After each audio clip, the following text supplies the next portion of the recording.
Greetings, everyone. I'm Mar. Once again, this is my opinion, as you can tell from the title.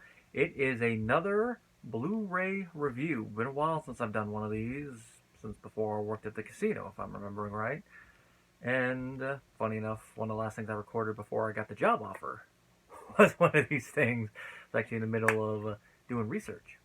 It, of course, is the Shout Factory Collector's Edition Blu-ray of the first adaptation of a Hannibal Lecter novel, Manhunter, based off of the novel Red Dragon, which, by the way, they do bring up why they didn't call it that, and it is the story that's been going around for a long time, the whole martial arts connection.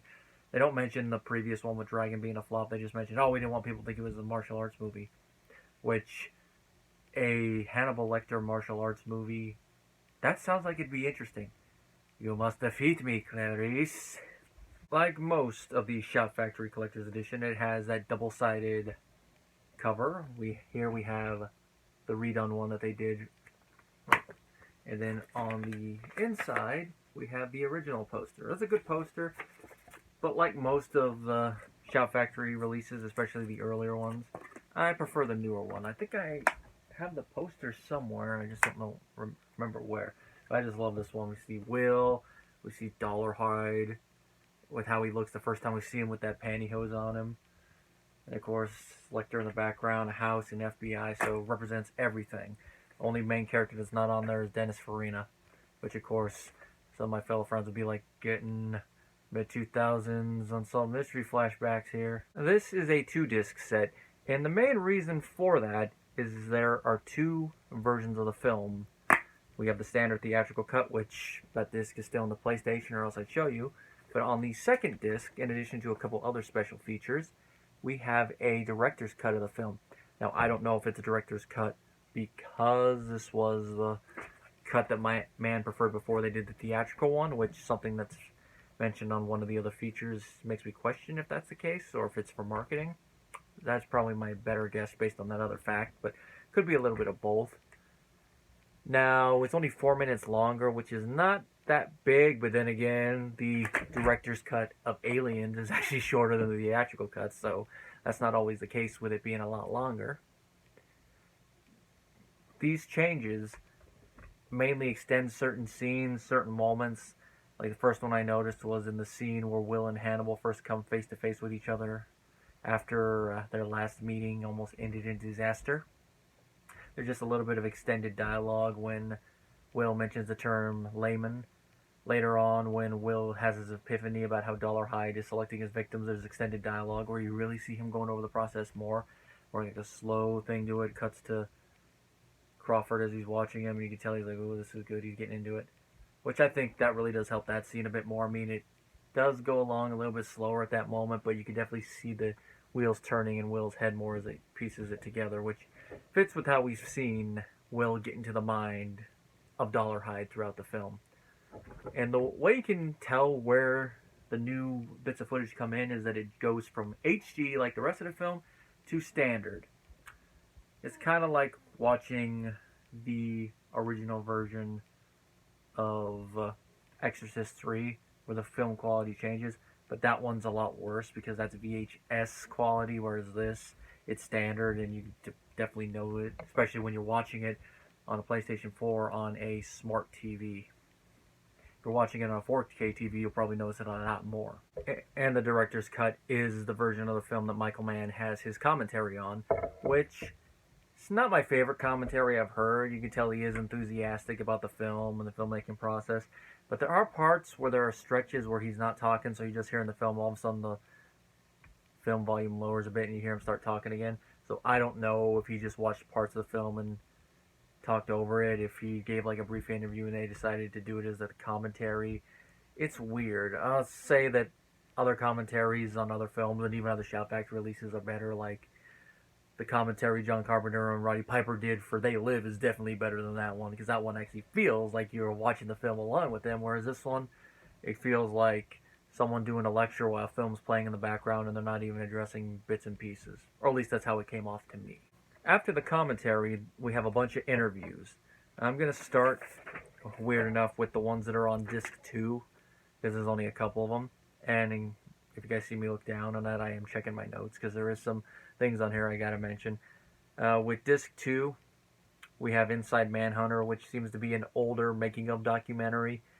The only reason you can tell that is because compared to the other stuff, a lot of the actors do look younger.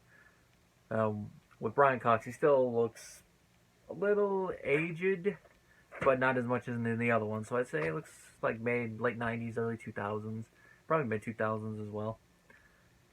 It's a lot of the same information they mentioned in their solo interviews. It's just edited like a documentary, a la the making of Alien or other making of documentaries on other sets.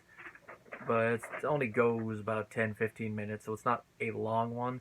So if there's any disappointment with this whole set, is that they didn't have an actual solid making of documentary that talked about the whole thing where they edited the footage together. Instead, they just play it all in one thing, which is nice because you get to see each person they interview talk about their role in the film, how they got into it, and the legacy of the film unabridged. But it's also disappointing. Like, that could have worked. Like, maybe just me as an editor watching, like, all right, combined with what we saw in the other one, it's like I'm trying to cut together a documentary using that footage in my head. So maybe that's why it comes off a little disappointing. Although Inside Manhunter does temper that a little bit, but just a little because of length. After that, we have the Manhunter Look, which is one of 2 interviews with cinematographer Dante Spinati, which I wonder why they did 2 with him on here. I mean, the one on the first disc is lengthier, so maybe this is also an older one just like that they got from an older release, so they decided just to include it. Shout Factory will transfer features like that sometime, like with their Thing release. They did include features from the older DVD and Blu-ray release and then added some of their own, so it's probably something to do with that. He talked about the use of greens and romantic blues, which is nice to see him address the use of that, because that was the first thing I noticed when I watched Manhunter was the uses of color, which I really do love when color is used like that. It really does add to the atmosphere of the film, the scenes, especially with the lighting, how the camera's framed. And he was talking about Mann controlling every element of the set with angles, which, with how certain scenes are shot, you can definitely tell Mann was in complete control. And Michael Mann and how he filmed this film, that is something that comes up in each and every interview, which makes me wonder, why didn't we get a normal documentary? I know I brought this up already, but having Mann in front of the camera and talking about some of his creative choices would have been interesting instead of in the commentary. But at least we got him on there. It's like with the They Live one, where we don't have Roddy Piper interviewed for the documentary, but he's on the commentary, so it kind of balances out a bit, but it still leads to some disappointment. But the way everyone talks about Mann, you can tell he was a creative genius with this. And you can see why, and a little bit of a segue, that Entertainment Weekly on the back of here is credited with saying superior to the Silence of the Lambs. Well, I will say that's jumping the gun a little bit. I would say that it and Silence are equals as films as a whole. They're just created differently and shot differently, but they're both helmed by excellent directors that know what they're doing. Although, Mann, I would probably say is an auteur. I don't know if I would say Silence's director is an auteur. More research needed. Now we're jumping back to Disc 1. The first one is The Mind of Madness, which is an interview with William Peterson, the man who played Will Graham. Now, one thing that they do mention, that he mentions in the Disc 2 documentary that he doesn't mention here for some weird reason, is that after he filmed this and was working on another play, he was having a hard time getting into his new character and out of the mindset of Will Graham. So that's how committed he was to that character. And one thing he did to try to break himself of that is he got his hair bleached blonde. You can't get more different from that. Though I do wonder if that also caused him to have a brief little thing since Dollarhide has blonde hair. And he does talk at length about the film. He does love the film. He loves the legacy of the film. So the few little things I jotted down that he mentions, is this helped him adjust to the rigors of filmmaking, because before this he was mainly a stage actor, which, when you see actors who jump from stage to screen talk about their experiences on like their first film or the first major film, that seems to be the big thing that steps up. Like, that's one thing I know Sigourney Weaver mentioned in the Making of Alien documentary. That was more on ad-libbing and all that. Because with stage, you memorize your entire retinue of lines, and then you do blocking on stage, and then you time it based on the audience's reaction. You're feeding off the audience and off each other. Whereas with film, you're feeding off each other in front of the cameras, but then you're like, all right, we're going to do that take again. So it's a different process. And while I haven't been on stage, I have trained technically as a stage actor, and I've done film stuff. So I've seen a little bit of on both sides, on the smaller scale, but enough to say, yeah, I understand the mindset of that. This was Williams' second film that he did, that he mentioned his first one was another great film from the 80s by one of Mann's contemporaries, To Live and Die in L.A., which is a film that I want to review one of these days. Got to get my hands on that Blu-ray. There's a lot of interesting things to talk about with that film, too. Apparently, Mann clashed with producer Dino De Laurentiis regarding the budget of the film, which, given Dino and how he produces films, is not a shocker. And it seems the big point of contention was that Mann wanted to shoot some of the scenes actually on location. And he did get his way when you see the film, because originally they were going to shoot it all just in South Carolina, but then they moved it. And it's a good thing they did. Like some of the scenes in Atlanta, like in hotels, they're actually shot in Atlanta. And William mentions the one scene where Will is sitting in the hotel and you see the elevator going out. That's not just a freak accident. There was so much involved in the creation of that one shot. Like Michael Mann had people in the hotel, like, all right, sand it up, all right, and it's almost in frame. I don't know why I'm having him talk like that, but and then all right, action, there it goes, bing. So much just for that one shot. They got that shot in DC, all of it, just so much. I can imagine Dino probably like, you're spending too much money, but it was worth it because all the evidence right on screen. Of course, part of it was also that Mann wanted to get the shots perfect, like I mentioned already with all the framing. You can't really rush perfection when you got to get the shot just right, with the angle, how in focus the lens is, whether it's like a moving shot, static shot. That's what separates the excellent directors from the ones that are just out there like, all right, we're good, we're going to film, we'll move on to the next one, but, and now we're moving on to the next one. To tie into that, William even mentions that the first scene with Lecter, that took 2 days to film. And on the other one, they mentioned 3 days, but either way, 2-3 days to film just one scene. And most of that was just the different angles that they got of it. I mean, even in the final cut, and I'm sure there's more footage that's left on the floor, obviously, but just with the final cut, you can tell they spent a while filming that scene. And with how it's edited, adding to the creepiness and the mystique of the character of Hannibal Lecter in this film, I'd say it was worth it. But I can imagine Dino probably like, 1 day, not 2. No, you're going too far. And of course, William mentioned something I found very interesting, which that's the phrase he uses after Michael showed him the film. He's like, what do you think? He's like, interesting. And I happen to understand his mindset here. Is like, he mentioned that's one thing you never want to say to an artist is interesting. Because if you just say interesting, it's like, is that interesting good or is that interesting bad? You're going to jump to it being a negative one. Like, oh no, he hates it. Or he has a lot of bad things to say about it. But of course, this being one of William Peterson's first films, and if one of the first times he sees himself in a film, of course he's going to say interesting because he's new to the process. But saying that to the director, after everything's been put together, you can be like, oh no, he doesn't like it. So that's probably one thing. If you're ever going to say interesting to the person who actually helped craft it, you might want to add context to it. I liked it. I found it interesting. And then add more context to it. Like, it was my first, like with William. Well, it was my first time seeing myself on film. Below William's interview is Joan Allen's interview called Courting a Killer, which is a nice title considering she is Dollarhide's love interest, although it seems more like a brief fling in this film. I haven't seen the other one in a while, but that one seemed more like a full-on romantic one. But still, for Dollarhide, it seemed like it was going to be something which leads to the tragedy there, which that's more something to talk about in an actual review or if Tom brings it up. She mentioned that she did this not long after she did Peggy Sue Got Married, which I didn't know she was in that one, but then again, I haven't seen Peggy Sue Got Married. Fans of 80s cinema everywhere shut the video off in protest. It was a large step forward for her career, which, given that just from what I read, she played one of the minor, or at least more minor roles in that one, and this one, like, she's still a minor role, but it's important to the plot, especially the third act.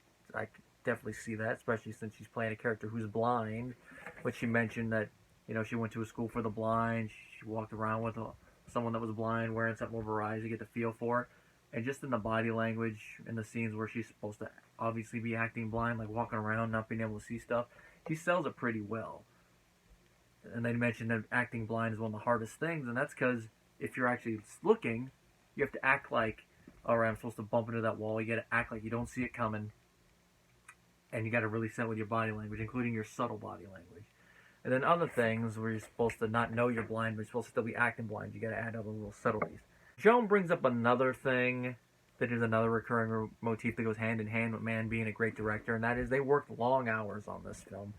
Which makes me wonder if that's part of the reason why Dino was getting on Michael Mann's case about how long he was taking to film certain stuff, because they were also working long hours. Like the last night of filming where they filmed Dollarhide's death scene was at least a 20-hour day. They worked the long hours, but Mann had tremendous energy, which I guess inspired the crew to keep up with him. And hey, if he's enthusiastic, everyone else is going to be enthusiastic, which at least goes and makes for a fun work environment on set. Because if you're working long hours, your director has energy, but has negative energy, you're going to want to get off that set as soon as possible. And Joan also had one of my favorite little fan interaction stories after the fact, and it's mainly because of who it's involving and how much of a fanboy he became when talking with her about this film. And that is none other than one of the modern day auteurs, Quentin Tarantino. From where she frames it, sounds like it happened in the early 90s. He saw her, he's like, Manhunter, and he started going off about the film. Just think about that. Quentin Tarantino fanboying over a film that you were in years ago. He must really love Manhunter if he was fanboying over it that much. If I ever did meet Quentin, I'd love to talk with him about this film, just to see what he knows about it and how much he loves the film. After the love interest, of course, we get the killer himself, Tom Noonan, in his interview called Francis is Gone Forever. Perfect name for it, because Francis is gone in that third act. And Tom, this was also one of his first big film roles. Of course, me, like a lot of other people that grew up in the 90s, will remember him from RoboCop 2, where he played Kane, which it's nice to see that they got him for this. I mean, if they get him for RoboCop 2, they're going to get him for this. So it's nice to see him talking about this film. One thing he mentions that I never really noticed before when watching the film, but maybe because he's always been lanky in general, was that he did gain some muscle mass for it. He said about 20-25 pounds of muscle mass, which is a good amount. But if you're taller and you're normally thin anyway, I guess it's not going to show up as much. It's kind of like Christopher Reeve as Superman. He was in shape, but lean muscle. So you could tell he had that lean toneness. But it's enough that you, depending on how the film is shot, you could not really notice it as much unless it becomes pertinent in a scene. It's not like me putting on 25 pounds of muscle mass where it'd be like, even though Noonan has about 1 inch on me, but it's like bulky, 6'4", lean, 6'5". There's like a difference in how it comes off on you. Just learning that fact, it's nice to see that Tom did at least get into the character that much that he actually worked out. Because in the novel, Dollarhide is a physical specimen. He works out all the time. He's in shape. And of course, when he does the whole thing with Mr. Tadler, he actually shows off all of his muscles, which they do that in Red Dragon, because they do the whole tattoo thing, which they were going to do here, but they cut it. And part of the reason they mentioned for it was that after they filmed it, Michael Mann was like, you know, that kind of takes away from what you're doing. Which, on one hand, I do understand, because it is a little bit more theatrical for this guy. Would kill a little bit of his mystique, but at the same time, it goes to his motivation, because here, he doesn't really have a big motivation, partially because they take away all of Dollarhide's backstory. I mean, parts of this film make it seem like he might have some tendencies that are coming out while he's killing, and he's trying to keep them in check, especially when he meets the love interest. But then in the novel and the other thing, there's that thing where it looks like he might have a split personality or because of his years of abuse. So even with the tattoo, he still would have that mystique, because you'd be like, what the heck is with that tattoo? Is he really obsessed with that painting? One interesting thing Tom did mention about his approaches as an actor is he only pays attention to the parts of the script he's involved in, like the overall plot and all that. He doesn't really pay attention to, which I can kind of understand, because if you're just from the acting standpoint, because you're only supposed to focus on the scenes you're in, which, if this is a world, like, let's say, the real world, these characters are not interacting directly until the end, you would only know about the scenes you're involved with until you, like, to take this, Will Graham, Francis Dollarhide, they would only know about the stuff that's happening in the scenes they're in until the end where they meet. So, especially for this film, I can understand it, and that goes hand in hand with Tom Noonan not wanting to interact with most of the main cast until the scenes that he was involved with. And they mentioned both him and Will both mentioned a story where they didn't meet until the night where they filmed those scenes at the house, and then after filming was done, they went out for pancakes. It's like, hi, I'm Tom. That's a very interesting way to meet your colleague. You know, first time you meet him, you're in character, you have a little death scene. Afterwards, hi, I'm Tom. Let's have pancakes. Nice little sullen moment.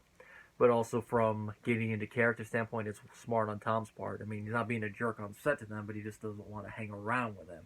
Because he doesn't want to make any moment of their scene later seem inauthentic. And plus, there's plenty of, like, with the pancakes, plenty of time afterwards to get to socialize. And for his approach to the character and how he was acting with it, he said a line that really sticks with me. And I don't think I managed to jot it down entirely verbatim correctly, but this is the gist of it. Psychopaths aren't what you expect all the time. And he brought up people like Ted Bundy, which is like, that's true. Like when you see them in their on mode, like take Bundy for example, when you see him in front of the camera at the trials and all that, he's in on mode. You don't know what he was doing in his spare time. I mean, it could have been more unhinged, could have been just more like the everyman and then putting on the act. And you do see that a little bit in Tom Noonan's interpretation of Francis Dollarhide. Because with how the media kind of hypes up the whole tooth fairy thing, you think of the stereotypical serial killer. Like, I mean, he has a van, so I guess that's part of it. You imagine him, like, roaming the countryside looking for people to kill. But he's more methodical. He's a little weird at home, but then the whole romance thing and him trying to overcome it briefly. You wouldn't expect that of this type of serial killer. He's trying to lead a normal life, but then everything comes crashing down and it hurts inside. And one of the funnier stories Tom mentions is during his death scene, they put all the fake blood, which they did kind of paint it down to look like wings, tying in with the whole red dragon motif. And of course, blood is red, so red dragon wings. But because of how long that day of shooting was and them doing all the shots around him and him having to be on the floor just for continuity purposes, by the time they finished and they went to get him up, he was stuck to the floor because the blood had dried.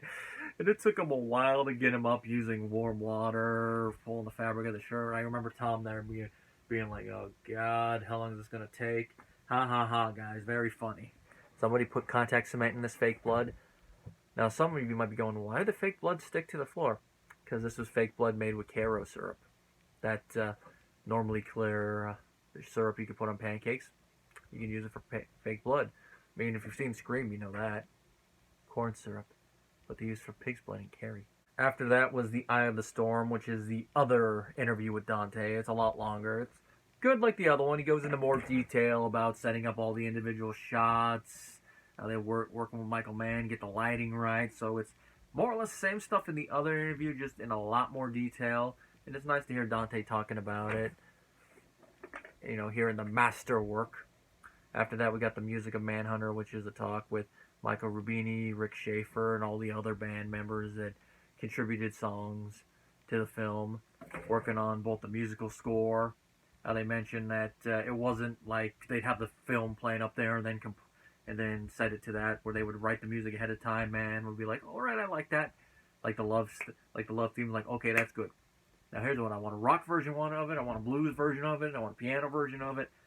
And then they would take it, he'd put the scene like, all right, I want that version there. They take it, extend it just a little bit to match how the scene is edited, and then go from there. Talking about how they wrote all the different songs, like, you know, got Strong As I Am in there, which that's a song that I still have to do one editing request with. Maybe once I rewatch the film pretty soon. Of course, songs at the end and all that.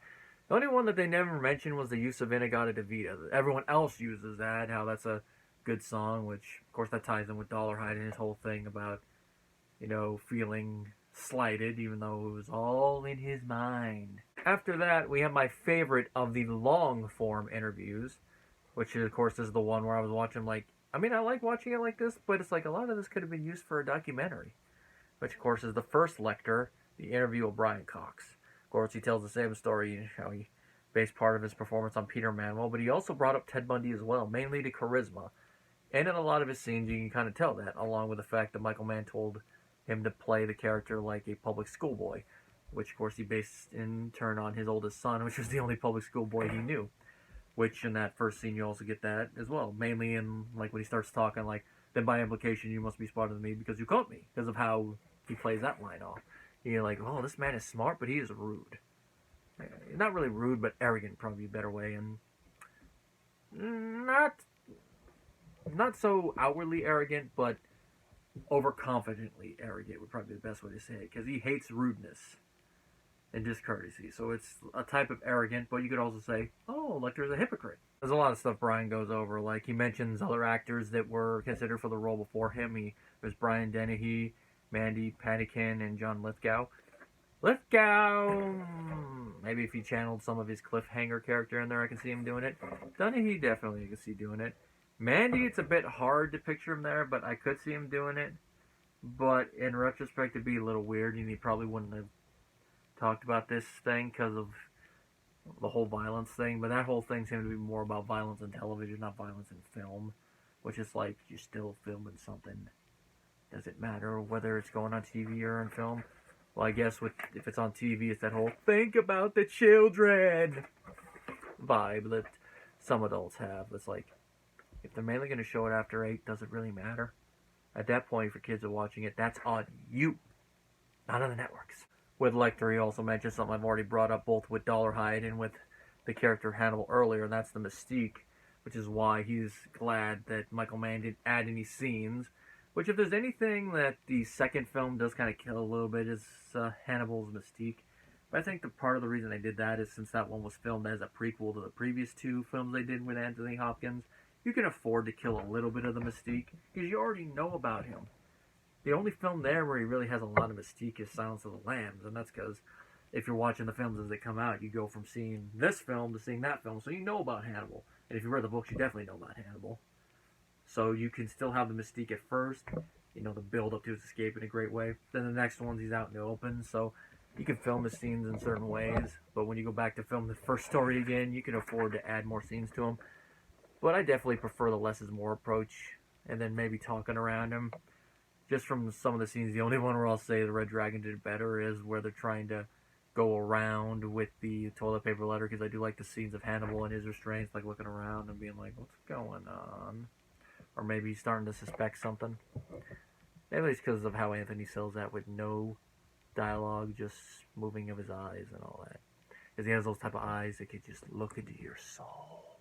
The only thing that Brian Cox really mentions in his interview that I disagree with more...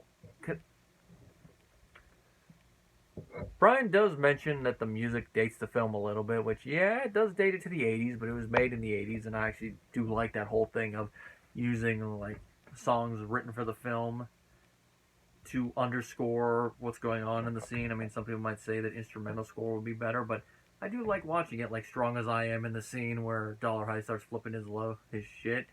The song overplaying the thing at the end of the course, and I Gotta Defeat It. I just love how that all plays hand in hand with the film. Definitely different than how the next film in this series is scored. I can't really see this type of method working with that one.